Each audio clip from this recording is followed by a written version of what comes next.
நீங்க எதிர்பார்ப்போட வந்திருக்கிறீங்க, கர்த்தர் நிச்சயமா உங்களுக்கு திருப்தியாக்குவார். Amen. Le Seigneur a vu que vous êtes venus avec patience et que vous voulez apprendre de nouvelles choses. Le Seigneur remplira votre cœur. அடிக்கடி சொல்லுவேன், புனிதராகவும் அவர் வருவார். நீங்க எப்படி வந்திருக்கிறீங்க அதை கேட்டபடி அவர் பதில் தர அவர் போதுமானவராக இருக்கிறார். Le Seigneur vous donnera la réponse que vous attendez aujourd'hui. நாங்கள் பிசாசை குறித்து நாங்கள் கற்றுக்கொண்டு வருகிறோம். Nous sommes en train d'étudier concernant le diable. பிசாசை சிலுவையிலே தேவன் தலையை நசுக்கி இருக்கிறார். On a vu que le Seigneur a écrasé la tête du diable. ஆனால் இன்னும் முற்றுமுழுதாக நசுக்கவில்லை. Mais il n'a pas entièrement réalisé.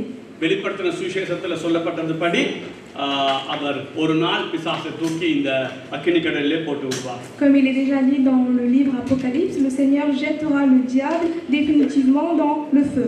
அந்த இடைப்பட்ட காலத்திலே அவன் மிகவும் கோபம் கொண்டு கொஞ்ச காலம் இருக்குன்னு சொல்லி எவனை விளங்குறான்னு சொல்லி அவன் சுத்தி திரிந்து கொண்டிருக்கிறான் இந்த உலகத்திலே. Et le diable est en train de voir dans le monde qui est-ce qu'il peut dévorer parce qu'il sait qu'il a un certain temps avant d'être jeté dans les temps de feu. ஆகவே விசுவாசிகளாகிய நாங்கள் ரொம்ப ஜாக்கிரதையாய் கவனமாய் இருக்கணும். Alors nous les croyants, nous devons faire très attention.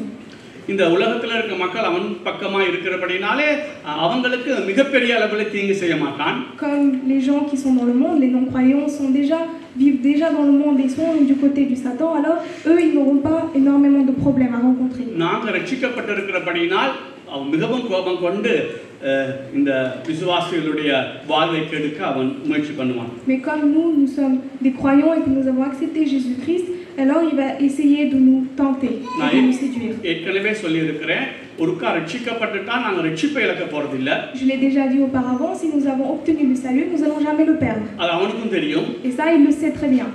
ஆனால் எங்களுடைய வாழ்விலே இந்த சபைக்கு சமுதாயத்துக்கு குடும்பத்துக்கு எந்த பிரயோஜனம் இல்லாத கிறிஸ்தவனாய் வாழ வைக்கிறது தான் இப்ப அவனுடைய மிகப்பெரிய முயற்சி. Mais le but du Satan c'est d'essayer de nous mener à vivre une vie qui ne plaise pas à Dieu. இந்த விஷயத்திலே அவன் சக்சஸா தான் இருக்கான். Et il réussit dans ce qu'il fait. கிறிஸ்தவர்களை பாருங்க. Regardez la plupart des chrétiens. குடும்ப வாழ்க்கையில பிரச்சனை. Ils ont des problèmes dans leur vie de famille.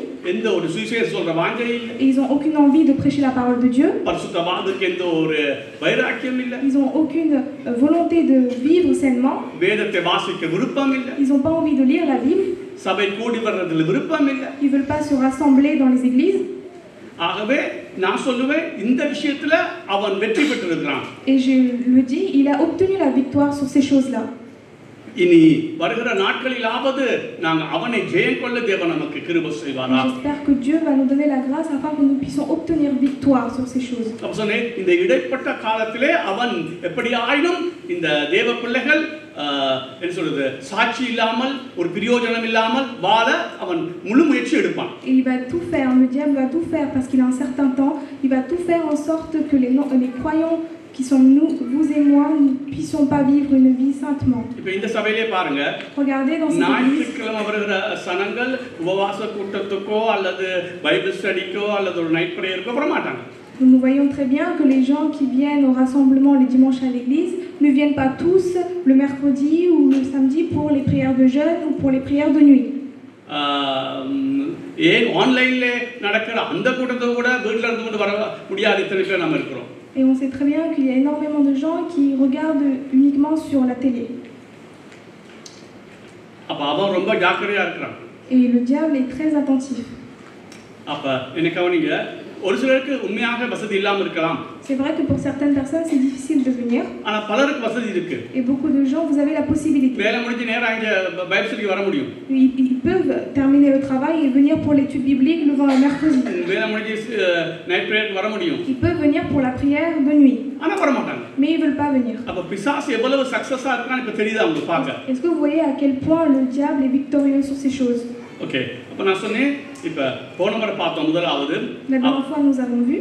முதலாவது அவன் செய்யறது வேத வார்த்தையை அவன் அதாவது வலிய அருகே விதிக்கப்பட்டது போல அந்த பறவைகள் வந்து அதை பட்சித்தது போல வேத வார்த்தைக்கு கவனம் செலுத்தாமல் என்ன சொல்றது சிந்தையை சிதறடிக்க பார்ப்பான். Et nous avons vu la dernière fois que le diable, la première chose qu'il va faire, c'est d'essayer d'enlever la parole qui a été semée en chacun de vous. நான் சொன்னேன் இன்றைக்கு இதுல எத்தனை பேர் இன்றைக்கு காலையில படிச்ச வேத வசனமாவது உங்களுக்கு ஞாபகமா இருக்குது? Est-ce que vous avez la connaissance de ce que vous avez appris ce matin? அநேகர் நீங்க சொல்றீங்க பிரதர் படிக்கவே இல்லை அப்புறம் என்னத்தை ஞாபகப்படுத்துறது? Il y en a plein, vous allez dire, je n'ai même pas lu la Bible ce matin. அநேகர் வேத வாசிக்காம தான் சபைக்கு வரது. Il y a énormément de gens qui viennent à l'église sans lire la Bible. ஆனா கர்த்தர் ஆசீர்வதிக்கணும்னு ரொம்ப ஆசை. Mais ils veulent que le Seigneur les bénisse. கிறிஸ்தவத்தின்படி எதை செய்தாலும் வேத வசனம் நமக்கு தேவை. Et nous savons que dans la vie chrétienne, nous avons besoin de la parole de Dieu. நீங்க நான் போன சொன்னது போல அநேக நீங்க வாசிக்கிறது இல்ல. Comme je l'ai dit la dernière fois, il y a beaucoup de gens qui ne lisent pas la Bible. ஒரு சிலர் நீங்க உங்களுக்கு திருப்தி ஒரு மனசாட்சிக்கு திருப்தி ஆகிறதுக்காக மாத்திரம் வாசிக்கிறீங்க. Il y a certains qui lisent la Bible parce qu'ils doivent la lire. அல்லது ஒரு சிலர் மத சார்பா நாங்க சேர்ச்சுக்கு வந்திருக்கிறோம் ஆகவே விளங்குதோ விளங்கலையோ 2 அதிகாரம் வாசிச்சிடணும். Il y en a certains qui lisent la Bible parce que c'est la religion et que nous devons la lire même si nous comprenons ou pas. ஒரு சிலர் வாசிக்கிறதா இருப்பீங்க. Certains vous lisez. ஆனால் நீங்க வாசிக்கிறதுல ஏதோ ஒரு வாக்குத்தத்தமோ ஏதோ ஒன்றை பிடிச்சு கொண்டு போறது அதுதான் உங்களுடைய வேலையா இருக்கும். Mais certains vous attrapez quelques versets, quelques promesses et vous la retenez uniquement.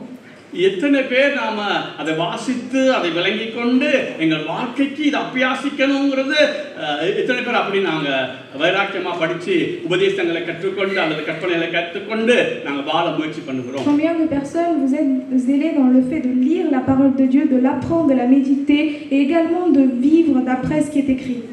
இந்த விஷயத்திலேயும் சாத்தான் ஜெயம் கொண்டிருக்கான் சபையில. Même sur cette chose-là, le Satan a obtenu la victoire. நான் சொன்னேன் நீங்க ஜெபிக்கிற அளவு கூட உங்க வேத வாசிக்கிறது அநேகர் இல்ல. அப்படி வாசிச்சாலும் என்ன சொல்றது விளங்கி வாசிக்கிறது இல்ல. அப்படி விளங்கி வாசிச்சாலும் அதை தியானம் பண்றது இல்ல. Il y en a plein parmi vous qui priez le matin et il y en a très peu qui lisent la Bible et il y en a encore très peu qui la méditent et il y en a encore très peu qui vivent d'après ces paroles. அப்படின்னு சொன்னா அவனுடைய எண்ணம் எங்கள்ல பலிக்குது. அவன் என்ன நினைக்கிறான்? நீ படிக்க கூடாது, நீ பயன்படுத்தக்கூடாது, பயன்படக்கூடாது. அது அநேகர் வாழ்க்கையிலே சாத்தான் சக்சஸா கொண்டு போய் விட்டுருக்கான் தன்னுடைய வேலையை. Satan a obtenu la victoire sur ces choses-là. சரி, அப்ப வேத வசனத்தை குறித்து நான் எந்த அளவு பேசினாலும் அதுக்கு மேல நாங்க வாசிக்கணும். அந்த அளவுக்கு வாசிக்கணும் வேதத்தை. Nous devons lire énormément la Bible, encore plus, davantage. தொடர்ச்சியா வாசிக்கணும். Tous les jours, continuellement. பேதுரு சொல்லும்போது சொல்றார் உங்களுக்கு சத்தியம் தெரிஞ்சிருந்தோம். Pierre dit, même si vous connaissez la vérité, அந்த சத்தியத்திலே நீங்க உறுதிப்பட்டிருந்தோம். même si vous êtes fortifié dans cette vérité, நான் செத்த பிறகு இதை ஞாபகப்படுத்தும் முகமாய் திரும்பவும் உங்களுக்கு ஒருக்கா ஞாபகப்படுத்துவேன்.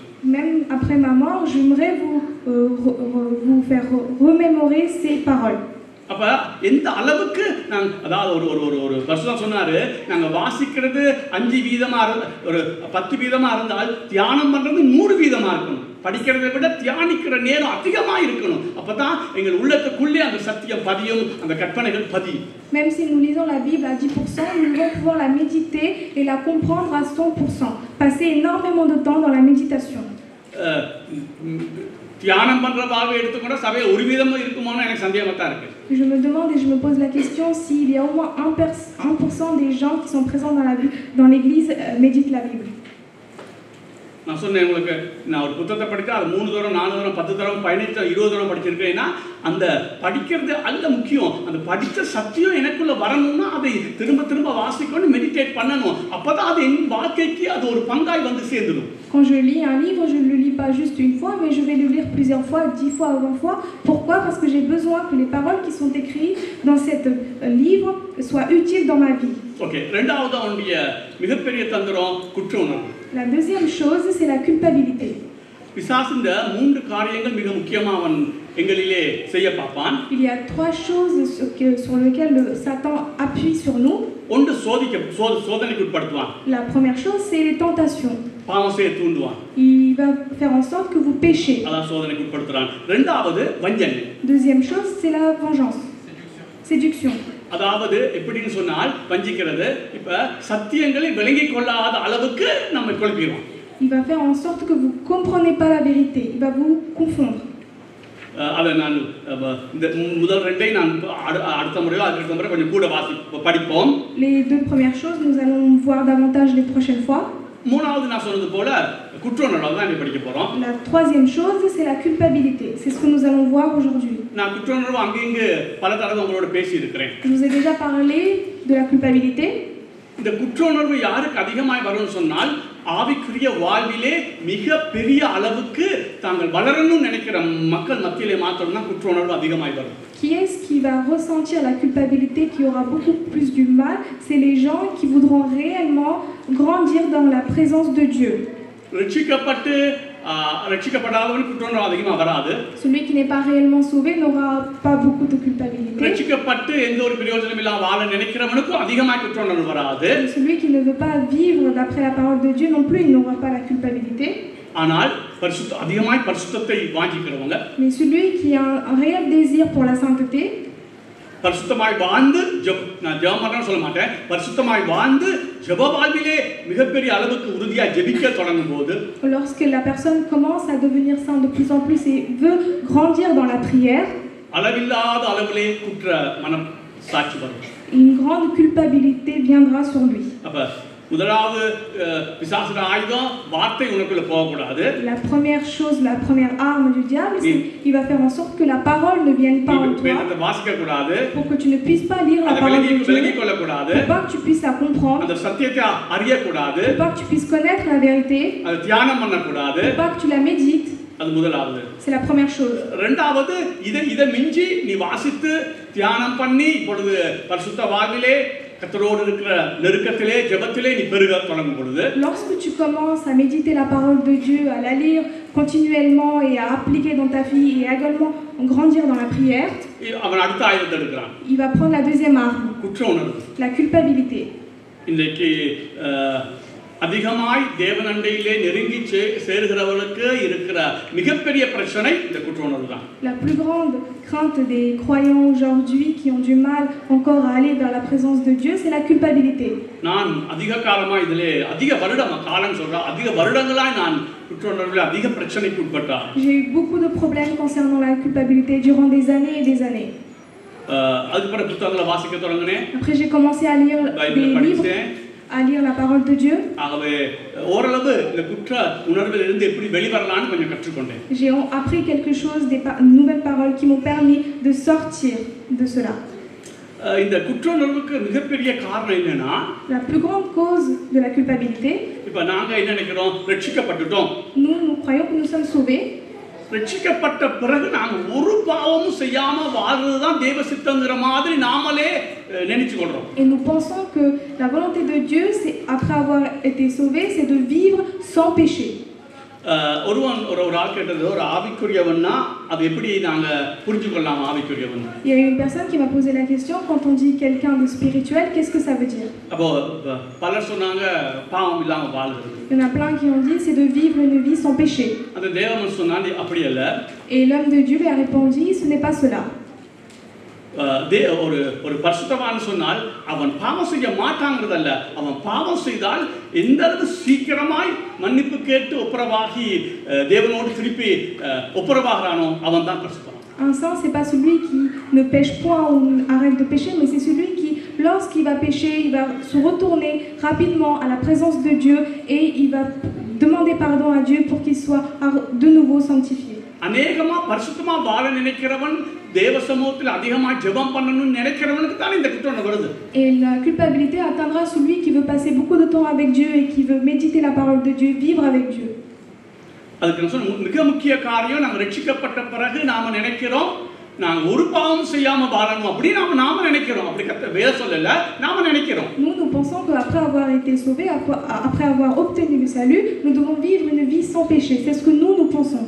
1 யோவான் புத்தகத்தை திருப்பிக் கொள்ளுங்க. Nous allons prendre 1 Jean. 2ல 1 வாசிப்போம்.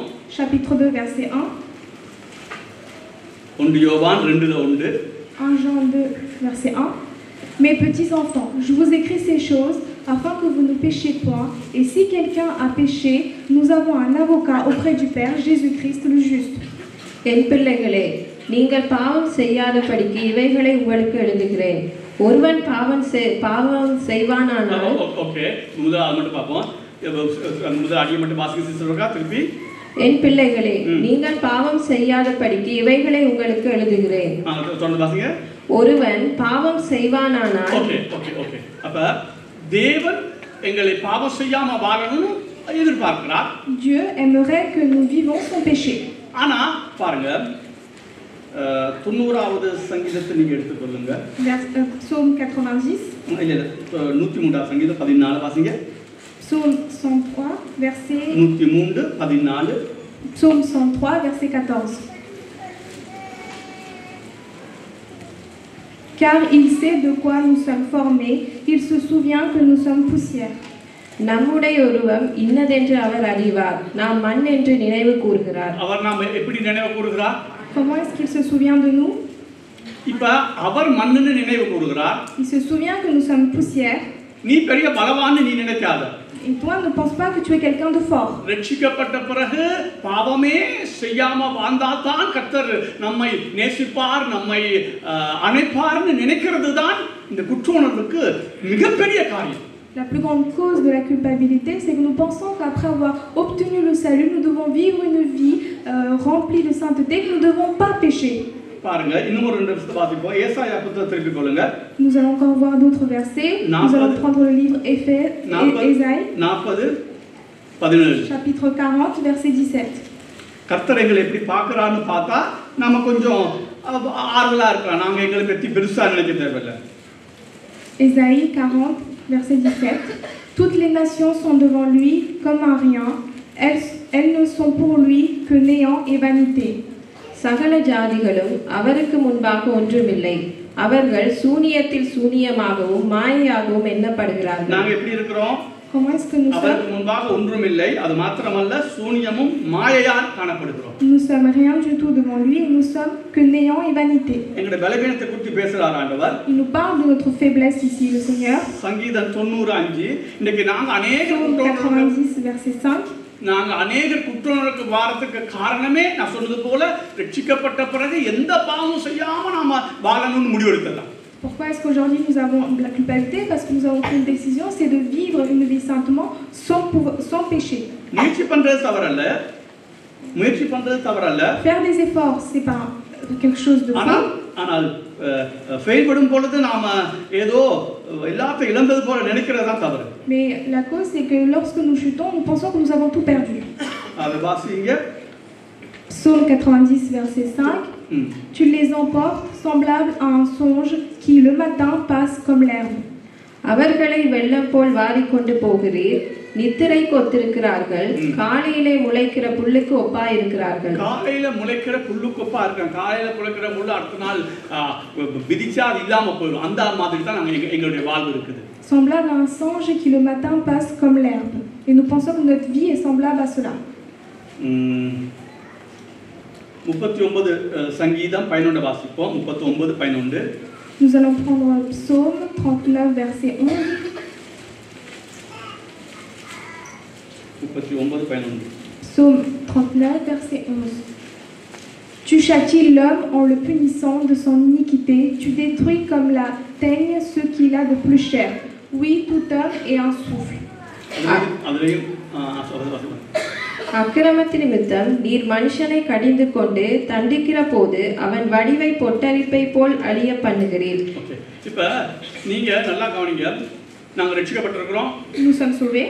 பரிசுத்தமாவால் அழைக்கப்பட்டிருக்கிறோம். Nous sommes appelés à vivre une vie தேவன் sainte. அதை விரும்புகிறார். Le Seigneur l'aimerait. இது ஒரு பக்கம் தான். Ça c'est un côté. அடுத்த பக்கம் கர்த்தரை மண்ணு நினைவு கூறுகிறார். L'autre côté, Dieu se souvient que nous sommes poussière. பவுலே சொல்றார் என்னுடைய மாம்சத்தின் நன்மை வாசம் பண்ணுகிறது இல்லை. ரட்சிக்கப்பட்ட பிறகு தான் பவுல் சொல்றார். ரட்சிக்கப்பட்ட முதல்ல ரட்சிக்கப்பட்ட பிறகு சொல்றார் என்னுடைய மாம்சத்தின் நன்மை வாசம் பண்ணுகிறது இல்ல. Paul dit très clairement que dans mon âme à moi, la sainteté n'existe pas. இப்ப நாங்க ஒரு சின்ன பிளவுற்றோடனையும் நம்ம குற்ற உணர்வு வருது. நான் சொன்னேன் பரிசுத்தமாய் வாழ அதிகமாய் விரும்புறவனுக்கு. Lorsque nous faisons une petite erreur, nous avons cette culpabilité, et ça je dis pour les personnes qui veulent réellement vivre une vie sainte. அது மாத்திரமல்ல சின்ன பிளவுட்டாலும் நடக்கவீங்க. ரட்சிக்கப்பட முதல் எவ்வளவு பெரிய பாவம் செய்திருந்தாலும் நாங்கள் ரட்சிக்கப்பட்ட உடனே நினைக்கிறோம் இந்த பாவம் எல்லாம் மன்னிக்கப்பட்டாயிற்று. Lorsque nous étions avant d'être sauvés, nous étions pécheurs, nous avons fait énormément de péchés. Et ces péchés-là, nous ne voulons plus les refaire après nous être sauvés. திரும்பி சொல்றேன், ரட்சிக்கப்பட்ட முதல் நாங்கள் என்ன பாவம் செய்திருந்தாலும், இல்லை பெரிய பாவம் செய்திருந்தாலும், ஒரு கொலையே செய்திருந்தாலும், ஒரு விபச்சாரமே செய்திருந்தாலும், ரட்சிக்கப்பட்டவுடனே எங்களுக்கு ஒரு திருப்தி வருது. இல்லை இல்லை, இந்த பாவம் எல்லாம் தேவன் மன்னிச்சிருக்கிறார். Lorsque nous étions pécheurs, nous avons fait énormément de péchés, des meurtres, que ce soit l'adultère, etc. Ces péchés-là, nous ne pouvons plus les refaire. அது என்னவோ தெரியல, ரட்சிக்கப்பட்ட பிறகு ஒரு சின்ன பாவம் செய்தாலும் தேவன் மன்னிக்க மாட்டார் உணர்வை பிசாசு நமக்கு கொண்டு வருகிறார். Pourquoi? Parce que Satan nous donne un sentiment comme quoi, lorsque nous sommes sauvés, nous ne devons plus pécher. ஆனால் அது உண்மை அல்ல. Ce n'est pas quelque chose de vrai. ஒன்று நாங்கள் ரட்சிக்கப்பட்ட பிறகு எந்த பாவம் செய்தாலும் நாங்கள் நீதிமான் தான். அதை நான் 1000 தடவை வலியுறுத்தி இருக்கிறேன். Lorsque nous sommes sauvés, peu importe le péché que nous allons faire, nous sommes justes. நீ ரட்சிக்கப்பட்ட பிறகு எந்த பாவம் செய்தும் நீ நீதிமானுங்கிற ஸ்தானத்தில் விட்டு நீ விலக மாட்ட. Mais lorsque tu es sauvé, tu es toujours injuste et tu le resteras. அவருக்குள் நாங்கள் தேவநீதியாகும்படிக்கு பாவம் அறியாத அவரை பாவமாக்கினார். Et pour que nous soyons justifiés en lui, le Seigneur Jésus il est venu il a pris sur lui nos péchés. உண்மையாக சொல்றது, இயேசு கிறிஸ்து இரத்தத்தை பற்றிய விசுவாசத்திலே நாங்கள் நீதிமான்களாக இருக்கிறோம். Nous sommes justifiés par le sang de Jésus-Christ. அது விசுவாசத்திலே தான் நாங்கள் நீதிமானாக இருக்கிறோம். Nous sommes justifiés par la foi. அது அடிக்கடி சொல்றது போல தேவன் எங்களுடைய எல்லா பாவத்தையும் இயேசு கிறிஸ்து மேல் சுமத்தினார். இயேசு கிறிஸ்துடைய முழு பரிசுத்தத்தையும் எங்கள் மேல் சுமத்தினார். Comme dit la Bible, tous nos péchés ont été mis sur les épaules de Jésus-Christ et sa justice est tombée sur nous. இதை மாற்ற முடியாது. Et cela on ne peut plus le changer. திரும்ப சொல்றேன், je le répète, அக்கிரம பாவத்தை உண்மையாய் நாங்கள் உணர்ந்து பரிசுத்த ஆவியானவரால் கண்டித்து உணர்த்தப்பட்டு இயேசுவை தவிர எனக்கு ரட்சிப்புக்கு வேறு வழி இல்லை, எத்தனை கோடி வருடம் கொடுத்தாலும் என்னால் ரட்சிக்கப்பட முடியாது, என்னால் பரிசுத்தப்பட்டு பரலோகம் போக முடியாதுன்னு நினைச்சு இயேசு மேல் தன் பாரத்தை வைக்கிறவன் அவன் நீதிமான், அவன் ரட்சிக்கப்பட்டிருக்கிறான். Le juste, c'est qui? C'est celui qui pense qu'il ne pourra pas se sauver lui-même et qu'il a besoin du Seigneur Jésus-Christ, que le Seigneur est mort pour lui sur la croix et qu'aujourd'hui, il croit au Seigneur et qu'il est justifié. நான் திரும்ப சொல்றேன், கேளுங்க. Écoutez, ஒருவன் தன் பாவத்தை உணர்ந்து, celui qui ressent réellement son péché, இயேசு கிறிஸ்து தன் பாவத்தை எல்லாம் சிலுவையிலே சுமந்து தீர்த்தார் என்று முடிவெடுத்தார். Celui qui croit que le Seigneur Jésus-Christ a supporté tous mes péchés sur la croix. திரும்ப சொல்றேன், அவன் தன் பாவத்தை உணர்ந்து, celui qui ressent son péché, எத்தனை கோடி வருடம் கொடுத்தாலும், peu importe le nombre d'années qu'on lui donne, ரட்சிக்கப்பட்ட பிறகு எத்தனை கோடி வருடம் கொடுத்தால் கூட அந்த நீதிமான் இந்த நிலைமைக்கு என்னால போக முடியாது, ஆகவே இயேசு ஒருவரே ரட்சகர் என்று அவன் உள்ளத்திலே விசுவாசித்து இயேசுவை ஏற்றுக்கொண்டால் அவன் ரட்சிக்கப்படுகிறான். Celui qui croit et qui a la foi qu'il ne pourra pas se sauver lui-même et qu'il a besoin du Seigneur Jésus-Christ pour pouvoir vivre une vie sainte. திரும்ப சொல்றேன், பாவத்தை பரிசுத்த ஆவியானவர் கண்டித்து உணர்த்தினால் தான் நீ எத்தனை கோடி வருடம் வாழ்ந்தாலும் உன்னாலே பரிசுத்த துணை கொண்டு கூட அந்த நீதிமான்ங்கிற நிலைமைக்கு கிட்ட கூட வர முடியாதுன்னு உனக்கு கண்டித்து உணர்த்துவார் ஆவியானவர். Et le Seigneur te montrera que tu ne pourras pas devenir saint et tu ne pourras pas être justifié sans l'appui de Jésus-Christ. அப்படிப்பட்டு அப்படியா ரட்சிக்கப்பட்டவன் உண்மையா? Celui qui est réellement sauvé ainsi, அவன் எந்த பாவம் செய்தாலும், peu importe le péché qu'il va faire, அவன் நீதிமான்ங்கிற ஸ்தானத்தை விட்டு விலகிறது இல்லை. il ne pourra jamais, personne ne pourra jamais lui enlever அவன் la ரட்சிப்பை place. இழக்க போறதே இல்லை. Il pourra jamais perdre son salut. ஆனா நான் சொன்ன பிரகாரமாய் நீங்க செய்திருந்தா, Mais si vous faites ce que est écrit dans la Bible, அப்படி நீங்க ஏற்றிருந்தால் இயேசுவை, si vous avez accepté Jésus-Christ de cette manière, உங்களுக்குள்ளே புது சிருஷ்டியாக்கப்பட்டிருப்பீங்க. alors vous êtes de nouvelles créatures. நீங்க பாவம் செய்ய மாட்டீங்கன்னு நான் சொல்லல. Je dis pas que vous n'allez pas pécher, ஆனா முந்தி இருந்த மாதிரி பாவம் செய்ய முடியாதுங்களா? mais vous ne pourrez plus pécher comme auparavant. ஆகவே நீ எந்த பாவம் செய்தாலும் ரட்சிக்கப்பட்டது இழக்க மாட்ட. Peu importe le péché que vous allez faire après, vous n'allez jamais perdre le salut. அடிக்கடி சொல்றது போல தொடர்ச்சியா நீ அப்படி பாவத்தை நிக்க மாட்ட, விழுந்தால் எழும்பி வந்துடும். Ce que je veux dire, c'est que vous ne pourrez jamais rester dans le même péché. Même si vous tombez, vous allez vous relever et revenir vers Dieu. ரோமர் 3:4-5 நீங்க வாசித்தால், Si vous lisez Romains 3, 4 et 5, நாங்க எவ்வளவு பாவின்னு சொல்லப்பட்டிருக்கிறது. il est expliqué à quel point nous sommes pécheurs. நீதிமான் ஒருவரும் இல்லைன்னு Il சொல்லப்பட்டிருக்கிறது. est expliqué qu'il n'y a aucun juste. நன்மை செய்யற ஒருவனும் இல்லைன்னு Il n'y a சொல்லப்பட்டிருக்கிறது. personne pour faire le bien. எங்களுடைய தொண்டை திறக்கப்பட்ட பிரேத குழி போல் இருக்கு Que சொல்லப்பட்டிருக்கிறது. notre gorge est comme quelque chose qui nous induit en mal. வாய் சபிப்பினாலும் கசப்பினாலும் நிறைந்திருக்குன்னு Que சொல்லப்பட்டிருக்கு. les lèvres sont remplies de malédiction. நாவு பாம்புட்ட விஷம் போல இருக்குது. que la langue est comme la langue du vipère. எங்களோட கால்கள் என்ன சொல்றது தீவினை செய்ய தீவிரிக்குது. Que nos jambes veulent faire le mal. கடைசியா முடிக்கிறார், ஒருவனுக்கும் தெய்வ பயம் இல்லை. Et à la fin, il termine en disant que personne a la crainte de Dieu. இதை உணர்ந்தவன், celui qui ressent cela, அவனுக்கு தெரியும், என்னால எத்தனை கோடி கோடி கோடி கோடி கோடி கோடி வருடம் கொடுத்தாலும் என்னால நீதிமானாக முடியாது. il sait très bien que malgré les années, même si on lui donne plusieurs années, il ne pourra jamais se sauver lui-même. அதுக்கு பிறகு நீங்க 3வது அதிகாரத்தை முழுக்க வாசித்தால், et si vous lisez le chapitre 3, தேவ நீதி வெளிப்படுத்தப்பட்டிருக்கிறது. la justice de Dieu est révélée. எப்படி?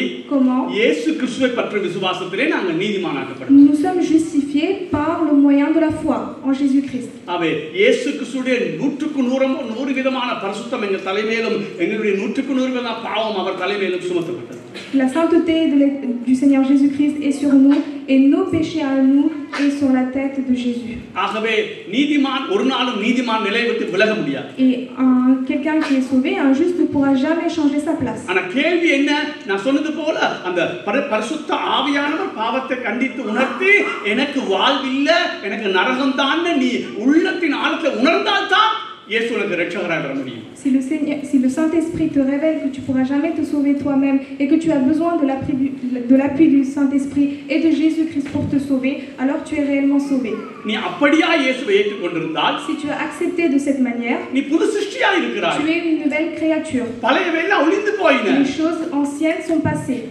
ஜெபம் பண்ண விருப்பம் இப்ப. Maintenant tu as envie de prier. பரிசுத்தமா வாழ விருப்பம் இப்ப. Tu as envie de vivre une vie சபை sainte. கூடி வர விருப்பம். Tu veux venir au rassemblement. தாழ்மையா வாழ விருப்பம். Tu as envie de vivre humblement. பெண்களை சகோதரியா பார்க்க விருப்பம். Tu as envie de regarder les femmes comme tes sœurs. ஒரு புது சிருஷ்டியா ஆகிரோம் நாங்க. Parce que tu es une nouvelle créature. பாவம் செய்ய மாட்டேன்னு சொல்லல. Je dis pas que tu ne vas pas பாவம் pécher. செய்ய முடியாதுன்னு நான் சொல்லல. Je ne dis pas que tu ne peux ஆனா plus ஒரு pécher. புது சிருஷ்டியா இருக்கிறோம். Mais tu es une nouvelle créature. முந்தி இருந்த வீரமாய் பாவம் செய்ய முடியாது. Mais tu ne peux plus pécher, tu ne veux plus pécher comme avant. ஏன்னா பரிசுத்தம் உள்ள இருக்கிறாரு. Pourquoi? Parce que le Saint-Esprit est en புது toi. மனிதன் நாங்க இப்ப. Tu es un nouveau homme. பாவத்தை வெறுத்து பரிசுத்தத்தை நேசிக்கிற ஒரு ஜாதியா மாறிட்டோம் நாங்க. Parce que nous sommes une nation qui haït le péché et qui aime l'amour de Dieu. ஆனால் நாங்க இன்னும் மாம்சத்தில் தான் வாழ்றோம். Mais nous vivons toujours dans la chair. அதாவது ஆவியில வாழ்றோம், ஆனா மாம்சம் எங்களை விட்டு இன்னும் போகல. Nous vivons en esprit, mais la chair est toujours présente. ஆகவே பாவம் செய்ய பல நேரத்துல நாங்க பாவம் செய்கிறோம், செய்ய வழி இருக்குன்னு செய்கிறோம். Certes, parfois nous faisons des péchés. சில வேளை விரும்பி செய்கிறோம். விரும்பி செய்கிறோம். Parfois nous le faisons parce que nous avons envie. விரும்பாம செய்கிறோம். Et parfois nous le faisons. நீ விரும்பி செஞ்சாலும் சரி, விரும்பாம செஞ்சாலும் சரி, நீ நீதிமான் தான். Même si tu le fais parce que tu veux le faire et que tu ne veux pas faire, mais tu le fais quand même, malgré tout, tu restes quand même injuste. உதாரணம் சொல்றேன். Je dis par exemple. சில வேளை கண்ணிச்சல் பண்ண பார்த்துட்டு கற்பனை பண்ணிட்டு வைங்க. Par exemple, tu as regardé une femme avec convoitise. எனக்கு விருப்பம் இல்லாம செய்றோம். Est-ce que c'est quelque chose que nous faisons sans vouloir? Nous le faisons parce que nous le savons. ஆனாலும் அது மன்னிக்கப்பட்டிருக்கு. Mais cela est pardonné. ஆனா தொடர்ந்து அப்படி போக முடியாது. Mais tu peux pas continuer ainsi. ஏன்னா புது மனுஷன் விட மாட்டான். Parce que le nouveau homme ne le laisse pas. ஆவியானவர் விட மாட்டார். Le Saint-Esprit ne le laisse pas. சபை வரும்போது பிரசங்கம் பண்ணும்போது கண்டித்து உணர்த்தப்பட்டு மனம் திரும்புவோம். Lorsque le Seigneur te dira ces choses-là, tu auras envie de te repentir, redevenir un homme juste. முதலாவது நீ நீதிமான்ங்கற சத்தியத்தை உறுதிப்படுத்து. Premièrement, tu vas te fortifier dans la connaissance comme quoi tu es injuste. நான் அடிக்கடி சொல்றது போல உறவிலே எந்த மாற்றமும் ஒரு நாள் வராது. Il n'y aura aucun problème dans la relation que tu as avec Dieu. இயேசு கிறிஸ்து மேல் விசுவாசம் உள்ளவர்களாக அவர் ஏற்றுக்கொண்டவர் எத்தனை பேர்களோ அத்தனை பேர்களுக்கு பிள்ளைகள் ஆகும்படி அதிகாரம் கொடுத்திருக்கிறார். Parce que toutes les personnes qui croient en Jésus-Christ par la foi, ils ont le pouvoir d'être appelés enfants de Dieu. பிறந்த பிள்ளையை நீ பிள்ளை இல்லைன்னு சொன்னாலும் பிள்ளைதான். Un enfant qui est né de toi, tu pourras pas dire que ce n'est pas ton enfant, ça reste ton enfant. ஆனா எனக்கு ஒரு பையன் சபையிலே இத்தனை பேர் பிறந்திருக்காங்க. Et moi je sais qu'il y a beaucoup de gens qui sont nés dans cette église. Okay சரி. அப்ப ஆனால் நான் சொன்னேன் ஐக்கியத்திலே எப்போதும் பிரச்சனை வரும். Il y aura toujours des problèmes dans l'union avec Dieu. இதை அறிந்த பிசாசு et le diable qui connaît tout cela அந்த குற்ற உணர்வுக்குள்ளே, அதாவது நான் சொன்னேன் சாதாரண விசுவாசிக்கு அது வராது. நீ வளர்ந்து வந்து பரிசுத்தமாகணும், தேவராட்சிக்கு ஏதாவது செய்யணும், ஜெபத்தில் உறுதியா இருக்கணும், துதியில பயங்கரமா துதிக்க அப்படி சொல்லும் பொழுதுதான் அவனுடைய நெருக்கத்தை நீ பார்க்க முடியும். Tu peux voir la difficulté du Satan quand tu voudras toi-même t'approcher de Dieu, connaître Dieu, lire davantage la Bible, grandir dans les louanges, dans l'adoration avec Dieu. Quand tu voudras te rapprocher de Dieu, tu verras cette difficulté. நான் அடிக்கடி சொல்றது போல அசைக்கப்பட்டு நாட்டப்படாத மரங்களா இருந்தா அந்த மரங்கள் ஒரு சிலத்துக்கு பிரயோஜனம் இல்லை. Si tu es comme un arbre planté qui ne bouge pas, alors ça sert à rien. அது என்னன்னு விளங்கப்படுத்துறேன். Je vais vous expliquer pourquoi. குற்ற உணர்வு வந்து Lorsque la culpabilité arrive, அது உளையான சேற்றிலே உலர்ந்து வாழ்க்கையை வெறுத்து lorsque tu auras envie d'haïr ta vie, பிறகு சத்தியத்தினூடாக நீ குற்ற உணர்வு இல்லாமல் வாழ கற்றுக்கொள்ளாத எவனும் ஒரு சிலத்துக்கு பிரயோஜனம் இல்லாத கிறிஸ்தவன் தான். celui qui ne voudra pas surmonter la culpabilité et reste encore dans cette boue, alors c'est un chrétien qui ne sert pas grand-chose devant Dieu. நீ அதிகமா அசைக்கப்படாமல் குற்ற உணர்விலே நீ நாட்டப்பட்ட என்று சொன்னால் நீ உன்னை ஏமாற்றுகிறாய், நீ உன்னை வஞ்சிக்கிறாய். Lorsque tu es planté et que tu as la culpabilité, mais que tu ne bouges pas, que tu n'essayes pas de t'en libérer, alors tu ne sers à rien. திரும்ப சொல்றேன், சபையிலே எந்த ஒரு காரியமா இருந்தாலும் நீங்க அசைக்கப்பட்டு பிறகு சத்தியத்தினூடாக பலப்பட்டா தான் அது உண்மையாய் உங்களுக்குள்ளே நிலைச்சு நிற்க முடியும். Si tu es un chrétien planté et que tu as la culpabilité en toi et que tu essayes de le surmonter, alors tu vivras une bonne vie pour Dieu. எனக்கு தெரியும் இன்னைக்கு அநேகருக்கு குற்ற உணர்வு இல்ல.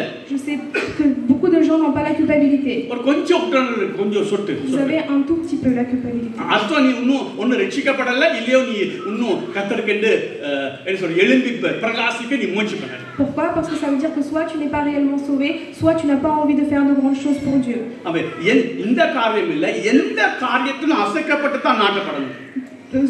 Ce n'est pas uniquement pour la culpabilité, dans n'importe quelle autre chose, tu dois être bougé, tu dois te relever de ces choses-là. Dans ma vie, இயேசுநாதர் யெகோவா தேவன்ங்கிறது அசைக்கப்பட்டு தான் நாட்டப்பட்டார். அதான் அவ்வளவு ஸ்ட்ராங்கா இருக்கிற இயேசுதான் அந்த மெய்யான தேவன், அவர்தான் சர்வத்துக்கு மேலான தேவன் அடிச்சு பேசுறேன். Dans ma vie, il y a eu certaines fois où j'ai pas cru que Jésus-Christ était Jéhovah Dieu, mais j'ai dû rester et j'ai été bougé pour que par la suite je comprenne que c'est vraiment le Dieu Jéhovah qui est Jésus-Christ. திரியேக தேவனை குறித்து அசைக்கப்பட்டு நாட்டப்பட்டிருக்கிறேன். J'avais été bougé et j'ai été planté dans la Trinité. ஒரே ஒரு கடவுள் தான். C'est un seul Dieu. மூணு பேரா இருக்காங்க. Ils sont trois personnes. மூணு பேர் ஒன்றுக்குள்ள ஒன்று ஐக்கியமா இருக்காங்க. Ces trois personnes sont unies. தனியையும் எடுத்துக்கொண்டாலும் அந்த யெகோவா தேவன் தான். Même si on les différencie, les trois c'est Jéhovah Dieu. ஒரு ஆளை கும்பிட்டா மூணு பேர்த்த கும்பிட்டதுக்கு சமம். Quand on vénère une personne, c'est comme si nous avons vénéré les trois personnes. அசைக்கப்பட்டு தான் நாட்டப்பட்டிருக்கிறேன். Nous avons été bougés pour planter. இப்ப யார் வந்து இந்த திருத்துவ தேவன்ல கதைச்சு ஏமாத்த முடியும்? Personne ne peut venir parler contre cela. குற்றவுணர்வு கூட அப்படி சொல்லுவேன். Je dirais de la même chose concernant la culpabilité. குற்றவுணர்வு விட்டு வெளியே வந்து சொல்லல. Je dis pas que je suis sorti définitivement de cela. அசைக்கப்பட்டிருக்கிறேன். Mais j'ai été bougé. பல தடவை அசைக்கப்பட்டிருக்கிறேன். J'ai été abattu par cela. வாக்க வெறுக்கிற அளவுக்கு அசைக்கப்பட்டிருக்கிறேன். De manière à ce que je haïs ma vie. ஆனா இன்னைக்கு அப்படி இல்ல. Mais aujourd'hui ce n'est pas pareil. இந்த அளவுல அப்படி இல்ல.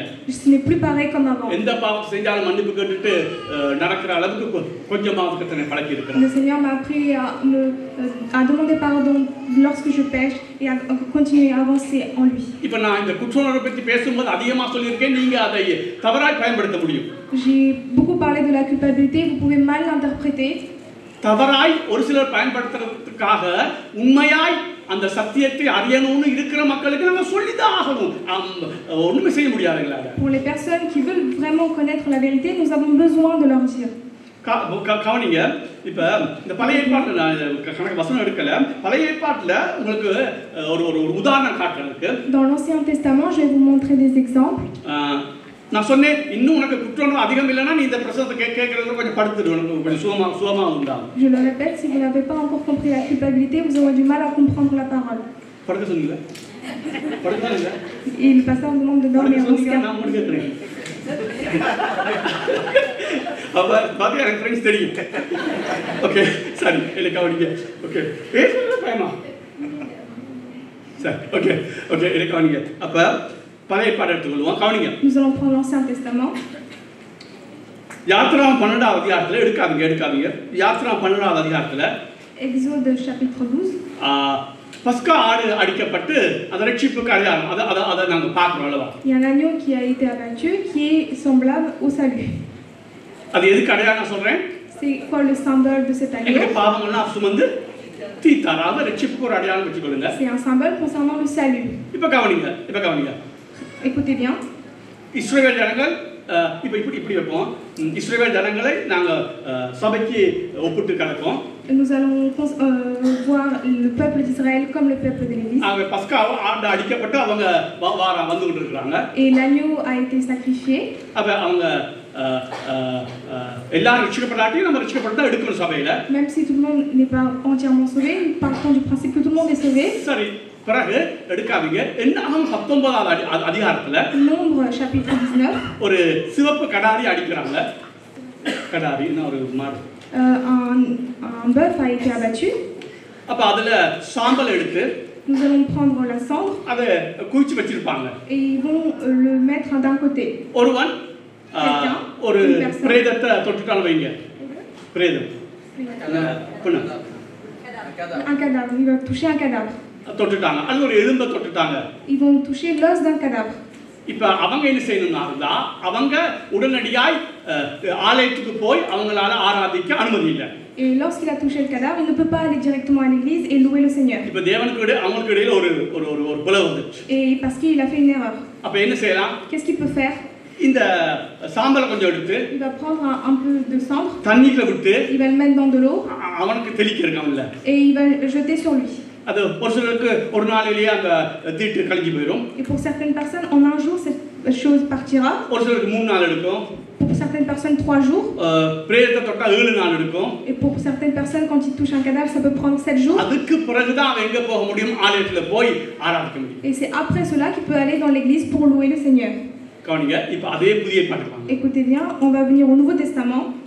நாங்க ரட்சிக்கப்பட்டிருக்கிறோம். Nous avons été sauvés. நான் பல பார்க்க மட்டும் அந்த ரட்சிக்கப்பட்டவனும் என்ன செய்ய முடியும்? ஆராதிக்க முடியாத நிலைமைக்கு தள்ளப்படுறான். Et cette personne qui a été sauvée est poussée à un niveau où il ne pourra plus s'approcher de Dieu. ஏன்னா தீட்டுப்பட்டுட்டான். பாவம் செஞ்சிட்டான். Pourquoi? Parce qu'il a péché.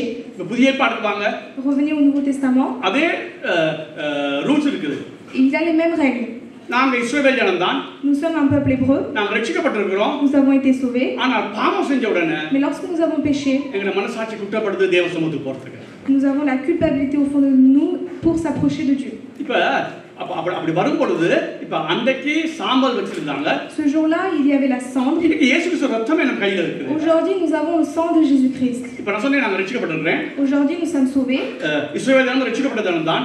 Le peuple d'Israël est un peuple sauvé. ஆனா தீட்டுப்படும் பொழுது தேவ சமூகத்துக்கு போக முடியாது. Mais lorsqu'ils ont péché, ils ne peuvent plus s'approcher de Dieu. அப்போ நாங்களும் தீட்டுப்பட்டவங்க ஏதோ ஒரு பாவத்தை செஞ்சிட்டோம், ஏதோ ஒரு நினைவுல கொலை விட்டுட்டோம், எங்களுக்கு ஒரு குற்ற உணர்வு வருது. இப்ப தேவ சமூகத்துக்கு போனா தேவன் கேட்க மாட்டாரு. Lorsque nous aussi nous péchons, nous avons la culpabilité qui vient dans notre conscience et nous ne pouvons plus s'approcher de Dieu. இப்போ உதாரணத்துக்கு என்ன எடுத்துக்குவோம்? Par exemple, je vais இப்போ prendre இன்னைக்கு moi. வேதத்தை வாசிக்க நான் ஆர்வமா போறேன். J'ai envie de lire la Bible. ஆனா நான் யாரோ எதையோ ஒன்று சிந்திச்சு ஒரு பாவத்துல விழுந்துட்டேன். Mais pendant ma lecture biblique, j'ai pensé à un truc et mauvais et j'ai péché. நான் வாசிச்ச உடனே எனக்கே ஒரு சந்தேகம் இருக்கும், தேவன் எனக்கு சொல்லி தருவார் சொல்லி தர மாட்டாரா? Lorsque j'ai lu la Bible et que j'ai péché, dans ma pensée, je me dis, est-ce que le Seigneur va m'enseigner quelque chose d'après cette parole? அல்லது நான் ஜெபத்துக்கு போறோம். Lorsque je vais prier, இப்ப ஜெபம் பண்ண போறோம். je vais prier. எனக்கு குற்ற உணர்வு வருது. J'ai la culpabilité qui arrive. எங்களுக்கு ஒரு சந்தேகம் வருது. Moi, j'ai un doute. இந்த ஜெபம் தேவன் கேட்பார். Est-ce que le Seigneur va écouter ma prière? ஆகவே இந்த விஷயத்திலே இயேசு கிறிஸ்து அங்க எப்படி அந்த சாம்பலை எடுத்து தண்ணிக்கு ஊற்றி தெளிச்சோடனே அவனுக்கு விடுதலை கிடைக்குதோ அதுபோல இன்றைக்கு உடனடியாக நாங்கள் இயேசு கிறிஸ்து ரத்தத்தை எடுத்து ஆண்டவரை நான் செய்தது பாவம் என்னை நீங்க மன்னிங்கன்னு சொன்னால் அந்த ஒரு செகண்டிலேயே எங்களுக்கு விடுதலை ஆகும். De la même manière qu'à l'époque, on avait besoin de prendre la cendre et de le mettre dans l'eau afin que cette eau soit jetée sur nous pour nous purifier de notre péché et s'approcher du temple de Dieu. De la même manière, aujourd'hui, nous avons le sang de Jésus-Christ qui nous permet de nous sanctifier, de s'approcher de Dieu lorsque nous avons péché. பிசாசு தொடர்ச்சியா bombarde பண்ணிக்கொண்டே இருப்பான், உன்னைய குற்றவுணர்வுல வச்சுக்கொண்டே தான் இருப்பான். Mais l'ennemi, le Satan, continuera à te donner cette culpabilité dans ta conscience. இது வாசிக்கிறது மட்டுமல்ல, ஒரு அனுபவத்துக்கு கூட நீ வர மட்டும் இதிலே வெற்றி பெற மாட்டாய். Jusqu'à ce que tu entres dans cette expérience, tu ne le comprendras pas. சிலவங்க நீங்க போய்க்கொண்டே இருப்பீங்கன்னா உங்களுக்கு எந்த குற்றவுணர்வும் ஒன்றுமில்லை, நீங்க பரிசுத்த வாஞ்சையும் ஒன்றுமில்லை, அவங்களை பத்தி நான் பேசல. Je ne parle pas des gens qui n'ont pas envie de grandir dans la présence de Dieu. நீங்க வேதத்தை வாசிச்சு விளங்கிக் கொள்ளணும்னு ஆசையா இருக்கிறவங்க, Mais celui qui a réellement un désir profond de lire la Bible, முழு இதயத்தோட கர்த்தரை துதிக்கணும் வாஞ்சையா இருக்கிறவங்க, celui qui veut adorer Dieu du plus profond de son cœur, ஜெபம் பண்ணி தேசங்களை அசைக்கணும் ஒரு வாஞ்சை இருக்கிறவங்க, celui qui veut bouger les pays par sa prière, இவங்களுக்கு மத்தியில தான் இந்த குற்ற உணர்வு அதிகமா நீங்க பாப்பீங்க. c'est parmi ces personnes que la culpabilité agira. நான் சொன்னேன் அசைக்கப்படாம நாட்டப்பட முடியாது. Je l'ai dit que tu peux pas être planté sans être bougé. பல தடவை குற்ற உணர்விலே நீ வாக்கவருக்கிற அனுபவத்துக்கு வராம எவனும் இதை மேற்கொள்ள மாட்டீங்க நீங்க. Vous pouvez pas surmonter tant que vous n'haïssez pas votre vie. எங்கட பாவத்தை அடிக்க சொல்லி எங்கட பாவத்தை விட அந்த ரத்தம் வல்லமை உள்ளது. Je l'ai déjà dit, par rapport au péché, le sang de Jésus-Christ est plus puissant. இப்போ நான் இத சொல்லும்போது பாவம் செஞ்சிட்டு சிலாக்கள் இதை பயன்படுத்த பார்ப்பாங்க. Certaines personnes qui ont péché, ils veulent prendre cette opportunité et se libérer du péché. ஆனா உண்மையா ரட்சிக்கப்பட்டவே உண்மையாய் தேவசோது போறதுக்கு குற்றவாளியோட போராடுகிறவன் நான் சொல்றதை என்ன விளங்கிக் கொள்வான். Mais celui qui combat continuellement la culpabilité jour et nuit comprendra ce que je dis. இந்த பிரசங்கம் அநேகருக்கு பிரியமா இருக்குமான்னு தெரியாது. Je ne sais pas si cette parole sera utile pour beaucoup d'entre vous. Okay சரி, அப்ப நாங்க அந்த இரத்தத்துடைய வல்லமையை நம்ம புரிஞ்சுக்கணும். Nous avons besoin de comprendre la puissance du sang de Jésus-Christ. இப்போ ஒரு உதாரணம் சொல்ற பாருங்க. Je vais vous dire un பழைய exemple. ஏற்பாட்டுல Dans l'Ancien Testament, 3 தடவை அந்த இரத்தத்தை அந்த என்ன தண்ணியை தெளிச்ச உடனே lorsque on jette de l'eau 3 fois sur la personne, அவன் அடுத்த நாளே பயமில்லாம தேவசோத்துக்கு போயிடுவான். le lendemain, il ira à la présence de Dieu sans crainte. ஆனா இந்த புதிய ஏற்பாட்டுல அப்ப அந்த சிவப்பு கிடாரிந்த சாம்பலுக்கு அவன் மதிப்பு கொடுக்கறான். Et il donne beaucoup d'importance pour la cendre. நீ இயேசு கிறிஸ்து ரத்தத்தை நீ தெளிச்சிட்டு இன்னுமே குற்றவாளியோட நீ இருக்கிற. Alors pourquoi est-ce que toi qui as la puissance du sang de Jésus-Christ, tu as encore cette peur? அவர் உலகத்தின் பாவத்தை சுமந்து தீர்த்தார் அல்லவா? C'est celui qui a supporté sur la croix tous les péchés du monde. யாராவது ஒரு குற்றவாளியோட நீங்க இருந்தா, உண்மையான குற்றவாளியோட இருந்தா, Si aujourd'hui vous avez la culpabilité en vous, நான் சொல்றேன் இயேசு கிறிஸ்து ரத்தத்தோட மதிப்பை பார். regarde la puissance du sang de Jésus-Christ. அது யெகோவா தேவனுடைய ரத்தம். C'est le sang du Dieu Jéhovah. சர்வ வல்லவருடைய ரத்தம். Le sang de Dieu surpuissant. ஒரே ஒரு வசனத்தை ஒரு 3 வசனத்தை வாசிச்சு நான் முடிக்கிறேன். Nous allons lire 3 versets et terminer la prêche. எபிரேயர் புத்தகத்தை திருப்பிக் கொள்ளுங்க. Le livre hébreu. அந்த பழைய ஏற்பாட்டை நீங்க மனதில் வச்சுக்கொள்ளுங்க நான் சொன்னதை. Nous allons garder en mémoire ce que j'ai dit à propos de l'Ancien Testament. இது 9ல இருந்து 14 மட்டும் வாசிச்சு நாங்க முடிப்போம். 9வது அதிகாரம் 9ல இருந்து 9வது அதிகாரம் 9ல இருந்து 14 மட்டும். எல்லாம் நல்லா கவனிங்க, நான் பழைய ஏற்பாடு சொன்னதை மனதில் கொள்ளுங்க. Hébreux chapitre 9 verset 9. C'est 14 மட்டும். jusqu'au verset 14. C'est une figure pour le temps actuel où l'on présente des offrandes et des sacrifices. 14 போடுங்க. C'est une figure pour le temps actuel où l'on présente des offrandes et des sacrifices qui ne peuvent rendre parfait sous le rapport de la conscience celui qui rend ce culte et qui, avec les aliments, les boissons, les diverses ablutions, étaient des ordonnances charnelles imposées seulement jusqu'à une époque de réformation. Mais Christ est venu comme souverain sacrificateur des biens à venir. Il a traversé le tabernacle du plus grand et plus parfait, qui n'est pas construit de main d'homme, c'est-à-dire qui n'est pas de cette création.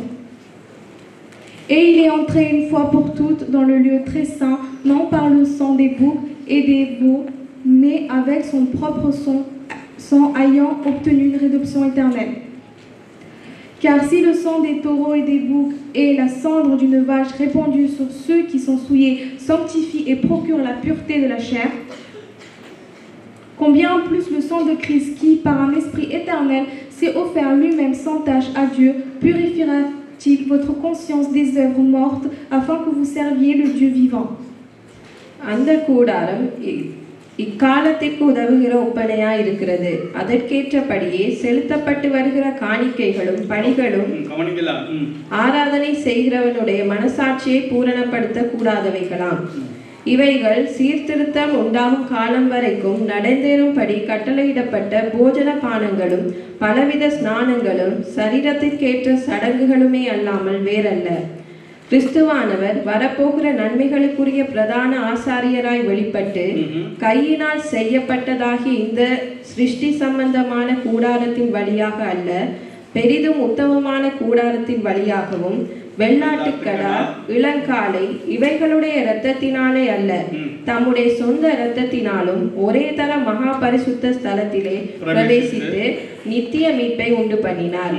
அதேபடியெனில் காளை வெள்ளாட்டுக்கடா இவைகளின் இரத்தமும் தீட்டுப்பட்டவர்கள் மேல் தெளிக்கப்பட்ட கடாரியின் சாம்பலும் சரீர சுத்தி உண்டாகும்படி பரிசுத்தப்படுமானால்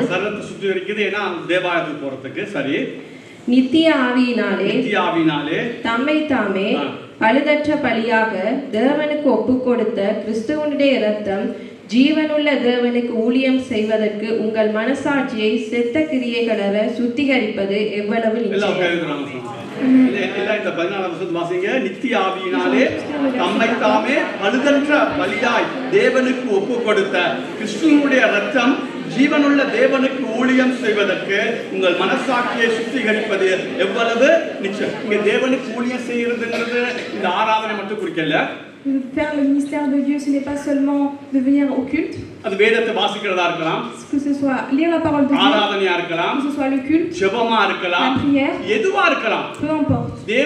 அதாவது பாருங்க, அந்த பழைய ஏற்பாட்டின் அந்த சாம்பல் சுத்திகரிப்பை உண்டு பண்ண முடியுமா இருந்தால், si la cendre d'une vache peut donner la sanctification, இயேசு கிறிஸ்து ரத்தம். அப்ப நீங்க என்ன பாவம் செய்தாலும் அடுத்த நிமிஷம் நீங்க வேத வாசிக்க போறீங்களா, ஜெபம் பண்ண போறீங்களா, ஆராதனைக்கு போறீங்களா, சபை கூடி வர போறீங்களா, பிரசங்கம் பண்ண போறீங்களா, அல்லது சுவிசேஷம் சொல்ல போறீங்களா, que si tu veux annoncer la parole de Dieu, tu veux venir à l'église, lire la Bible, prier et faire le ministère pour Dieu, உனக்கும் தேவனுக்கு இடையில எந்த பாவம் இருந்தாலும், peu importe le péché qu'il y a entre toi et Dieu, செய்தது பாவம் ஆண்டவரே, que ce que j'ai fait, Seigneur, c'est un péché. Pardonne-moi, Seigneur. அந்த மனசாட்சியை அது சுத்திகரிக்கும். Et cela sanctifiera ta conscience. ஆனா ஏன் அது சுத்திகரிக்க முடியாம இருக்குதா? Et pourquoi on n'arrive pas à le sanctifier? பிதாவாகிய தேவன் இயேசு கிறிஸ்து இரத்தத்தின் மேல் வைக்கிற நம்பிக்கை அதனுடைய மகிமையை நானும் நீங்க உணர முடியாதபடிக்கு பிசாசு கண்ணை கட்டி வச்சிருக்கான். Parce que nous avons été aveuglés et nous comprenons pas que le sang de Jésus-Christ est puissant et qui peut nous délivrer de cette culpabilité. எப்படியா எங்களை குற்றப்படுத்துறான்? Et il essaye de nous induire dans la culpabilité. நீங்க படிச்சது காணாது. Aujourd'hui la Bible, aujourd'hui tu es relevé en retard. Tu as pensé cela dans ta pensée. Tu n'es pas digne. Quand tu compares à cette personne, tu n'as aucune dignité. Et nous aussi, quand le Satan nous dit ces choses-là, nous secouons la tête. இந்த வசனத்தை சொல்லு, ஜீவனுள்ள தேவனுக்கு ஊழியம் செய்கிறதற்கு இயேசு கிறிஸ்து ரத்தம் என் மனசாட்சியை சுத்தி 100% சுத்தி. நீ ஒரே ஒருதான் நீ செய்தது பிழைன்னு அந்த இன்னைக்கு லேட்டா எழுப்பிட்ட ஆண்டவர், நான் லேட்டா எழுப்புறது பிழை, நான் அடுத்த நாளைக்கு ஏதாவது செய்கிறேன், அல்லது நீ ஒரு பாவத்தை சிந்திச்சிட்ட, ஆண்டவர் செஞ்சது பிழை, மன்னிச்சிடுங்க, நான் அடுத்த முறை முயற்சி பண்றேன், அவ்வளவுதான். அந்த ஒரு செகண்டே தேவையில்ல, அந்த ஒரு 10 செகண்டுக்குள்ள கர்த்தர் இந்த மனசாட்சியை சுத்திகரிக்கும். Si tu te lèves en retard pour prier ou si tu as fait un péché, peu importe les péchés que tu as fait, il suffit de demander à Dieu de pardonner tes péchés et de comprendre que le sang de Jésus-Christ est puissant pour te sanctifier de tout péché. இன்றைக்கு நல்ல பரிசுத்தவான் நல்லா கர்த்தருக்கு ஊழியம் செய்ய நினைக்கிறவங்க ஊழியம் செய்யாதபடி இருக்கிறதுக்கு ஒரே காரணம் அது குற்ற மனசாட்சி தான். La culpabilité, c'est la cause du pourquoi aujourd'hui peu de gens font le ministère et il y a beaucoup de gens qui ne veulent pas le faire. நீ உன்னுடைய என்ன சொல்றது பாவத்தையே பார்க்க மட்டும் நீ ஒரு நாளும் குற்றோன்றதை வந்து வெளியே வர மாட்டே. Jusqu'à ce que tu regardes continuellement les péchés que tu fais, tu n'arriveras pas à te libérer. இயேசு கிறிஸ்து இரத்தத்தோட மதிப்பை நீ உணர மட்டும் நீ உன் குற்றோன்றதிலிருந்து வர முடியாது. Jusqu'à ce que tu comprennes la puissance du sang de Jésus-Christ, tu ne pourras pas te délivrer de la culpabilité. நான் சொன்னேன், தேவன் எங்களை மண்ணுன்னு நினைவு கூறுகிறார்.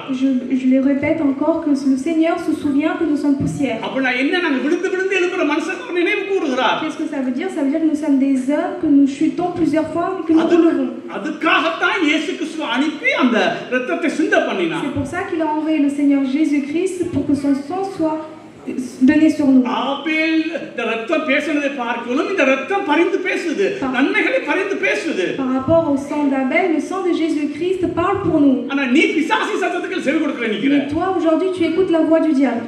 அப்ப நீ எந்த பாவம் செஞ்சாலும் பிரச்சனை இல்ல. Peu importe le péché que tu fais. நீ அதை உணர்ந்து தேவசமத்துக்கு வந்தா தேவனுக்கு ஊழியம் செய்யனா சுவிசேஷம் சொல்லவோ ஜெபம் பண்ணவோ பிரசங்கம் பண்ண எதுவா இருந்தாலும் சரி, தேவனுடைய இரத்தம் உன்னை சுத்திகரித்து 100% எல்லாம் அவர் கேட்க தயாரா இருக்கிறார். Si tu pêches, tu peux revenir à la présence de Dieu en te sanctifiant par son sang. இன்னைக்கு நீ தான் முடிவெடுக்கணும். இரத்தத்தை குறித்து இரத்தத்துக்கு தேவன் கொடுக்கிற மதிப்பை நீ கொடுக்கறாயா அல்லது பாவம் பெருசு அதோடனே நீ நினைக்கறாயா? Est-ce que tu penses que le péché que tu as fait est plus grand ou est-ce que tu penses que le sang de Jésus-Christ est plus grand que le péché que tu as fait? இங்க ஒரு சிலராவது இந்த குற்ற மனசாட்சியை உழந்து கொண்டிருப்பீங்க. Et il y a pas mal d'entre vous, vous êtes encore dans cette culpabilité. இன்னைக்கு தேவன் விடுதலை தருவாராக. Aujourd'hui, le Seigneur va vous நீ délivrer. எந்த பாவமானாலும் பிரச்சனை இல்ல. Peu importe le péché que vous allez faire. இயேசுவே நான் இப்படி செஞ்சிருக்க கூடாது நான் மனஸ்தாபப்படுறேன். Seigneur, j'aurais pas dû faire cela. அந்த ஒரே செகண்ட் தான் முடிஞ்சதெல்லாம். Et en une seconde, lorsque tu confesses, நீ ஜீவனுள்ள தேவனுக்கு ஊழியம் செய்யலாம். tu peux faire le ministère pour le தேவனுடைய அபிஷேகம் உன்மேல் இறங்கும். L'onction de Dieu descendra எங்க sur toi. ரத்தம் இருக்குதோ அங்க தேவனுடைய வல்லமை இறங்கும். Là où le sang de Jésus-Christ est là, le pouvoir de Jésus-Christ. நான் சொல்றேன் உன்னுடைய சுய பலத்திலே நீ ஊழியம் செய்ய மாட்ட. Tu ne peux pas faire le ministère sur ta propre chair. அந்த குற்ற உணர்விலே நீ செத்து போவ. Tu mourras dans cette culpabilité. அந்த ரத்தத்தை பிடிச்சுக்கொள். Attrape le sang de அந்த Jésus-Christ. ரத்தத்தை நீ பிடிக்கும்போது அபிஷேகம் உன்மேல் இறங்குறது நீ பார்க்க Lorsque tu attrapes le sang de Jésus-Christ, tu verras l'onction descendre sur உன்னுடைய toi. சுயமீட்சில அபிஷேகம் வராது. L'onction ne viendra pas sur ta propre தேவன் chair. நான் செஞ்சது போல Seigneur, ce que j'ai fait, மன்னிங்க ஆண்டவரே. pardonne-moi. இப்ப என்ன அபிஷேகம் பண்ணுங்க. Donne-moi l'onction. நான் ஜீவனுள்ள தேவனுக்கு ஊழியம் செய்ய மேடைக்கு ஏற போறேன். Je veux faire le ministère pour le Dieu நான் vivant. சுவிசேஷம் சொல்ல போறேன். Je veux annoncer நான் ஜெப ரூமுக்குள்ள போக போறேன். Je veux aller நான் prier. துதிக்க போறேன். Je veux aller louer. தேவரே நம்முடைய ரத்தத்தால் என்னை கழுவுங்க. Seigneur, lave-moi par ton sang. 100% வீதம் இல்ல 100% வீதம் Ce நீ n'est pas à பரிசுத்தமாக 100%. இருக்கிற. Ce n'est pas à 100%, c'est à 500%. இந்த ரகசியத்தை கண்டுபிடிக்காட்டி நீ ரட்சிக்கப்பட்டிருக்கலாம். நீ ஒரு நாளும் ஜீவனுள்ள தேவனுக்கு ஊழியம் செய்ய மாட்ட. பிசாசு உன்னை எப்பவும் அடக்கி வச்சிருப்பான். Si tu ne comprends pas cette vérité, que tu ne l'attrapes pas, jamais tu pourras faire le ministère pour Dieu et Satan continuera à te rendre coupable. ஒரு சில பிள்ளைகளை சொல்லுங்க அது பிரச்சனை இல்ல எனக்கு. Certains d'entre vous, vous le comprendrez mal. நான் அவனுக்கா பிரசங்கம் பண்ணல. Je prêche pas pour lui. உண்மையா தேவனுக்கு ஊழியம் செய்ய விரும்புறவனுக்கா தான் பிரசங்கம் பண்றேன். Celui qui a un réel désir de faire le ministère de Dieu. உங்க குற்றோணர்வு இயேசு ரத்தத்தை நீ எவ்வளவா கனம் பண்ண உங்க குற்றோணர்வு இல்லாம போகும். ஏன்னா ஜீவனுள்ள தேவனுக்கு ஊழியம் செய்ய அந்த ரத்தம் எங்களுக்கு தைரியத்தை கொடுக்கும். À quel point tu veux honorer le Seigneur, à quel point tu veux t'approcher du Seigneur, alors le Seigneur donnera le sang afin que tu puisses être libéré de la culpabilité. Nous allons prier. அன்பின் பரலோக பிதாவே, இந்த ஆண்டவரே ஜீவனுள்ள இந்த வார்த்தையை நான் கொடுத்திருக்கிறேன். தகப்பனே, இதை சரியாய் புரிந்து கொள்ள ஆண்டவரே நாங்க பாவம் செய்யாதபடிக்கு வாழணும். ஆனால் பாவம் செய்வான் ஆனால் எந்த விதத்திலும் கலக்கமில்லாதபடிக்கு ஆண்டவராகிய இயேசு கிறிஸ்து இரத்தத்தின் வல்லமையினூடாக மீண்டும் ஜீவனுள்ள தேவனுக்கு ஊழியம் செய்யாது. பிரசங்கமா இருக்கலாம், துதியா இருக்கலாம், சுவிசேஷ சொல்றதா இருக்கலாம், அது உங்கள் சமூகத்துக்கு வந்து ஆராதிக்கிறதா இருக்கலாம், அது ஜெபமா இருக்கலாம், எதுவா இருக்கலாம். 100% வீதமும் முழு விசுவாசத்தோடு எங்கள் மேல் திரும்பவும் அபிஷேகத்தை நீ ஊற்றுகிறீர். ரத்தத்தை நாங்க பூசி இருக்கிறோம். அந்த ரத்தம் பூசப்பட்ட இடமெல்லாம் அபிஷேகம். பல ஏற்பாடு சொல்லப்பட்டிருக்குது. அந்த குஷ்டரோகிக்கு ஆண்டவரே ரத்தத்தை பூசும் போது என்னையும் சேர்த்து பூசணும். எங்கெந்த ரத்தத்தை நாங்க கனம் பண்ணுகிறோமோ, எங்கெந்த ரத்தத்தை நாங்க மதிக்கிறோமோ, அங்கெல்லாம் தேவ ஆவியானுடைய வல்லமை இறங்கி கிரியை செய்ய போறதற்காய் நன்றி. ஆண்டவரே, இந்த ஜனத்தின் மத்தியில் இருக்கிற குற்றோணர்வை எடுத்து போடுங்க. தகப்பனே, எடுத்து போடுங்க. இயேசு கிறிஸ்துவின் ரத்தத்தோட வல்லமையை புரிந்து கொள்ள ஆண்டவரே நீங்க கிருபை செய்யுங்க. குற்றோணர்வு இல்லாதபடிக்கு நாங்க வாழ எங்களுக்கு உதவி செய்யுங்கப்பா, உதவி செய்யுங்க. பிசாசினுடைய அந்த வேர் சொல்லப்படி அந்த சாட்சியின் வசனம், ரத்தத்தினாலும் சாட்சியின் வசனத்தினாலும். சாட்சியின் வசனம் என்ன? அந்த ரத்தத்தை குறித்து வசனம் என்ன சொல்லுது? பாவத்தை அறிக்கை பண்ணினால் அதை மன்னித்து சுத்திகரிக்க அவர் உண்மையும் நீதியும் உள்ளவராக இருக்கிறார். நாங்கள் பாவத்தை ஒவ்வொரு முறை அறிக்கை பண்ணும் போது அந்த இரட்டிப்பான அபிஷேகத்தால் அந்த நிரப்பி எங்களை ஜீவனுள்ள தேவனுக்கு ஊழியம் செய்ய எங்களை அபிஷேகம் பண்ணுகிறதற்காக உங்களுக்கு நாங்கள் நன்றி சொல்லுகிறோம். தகப்பனே, இந்த வார்த்தையை ஆசீர்வதிங்க. இயேசு கிறிஸ்துவின் நாமத்திலே ஜெபிக்கிறோம் எங்கள் பிதாவே. ஆமென். சொல்லுங்க.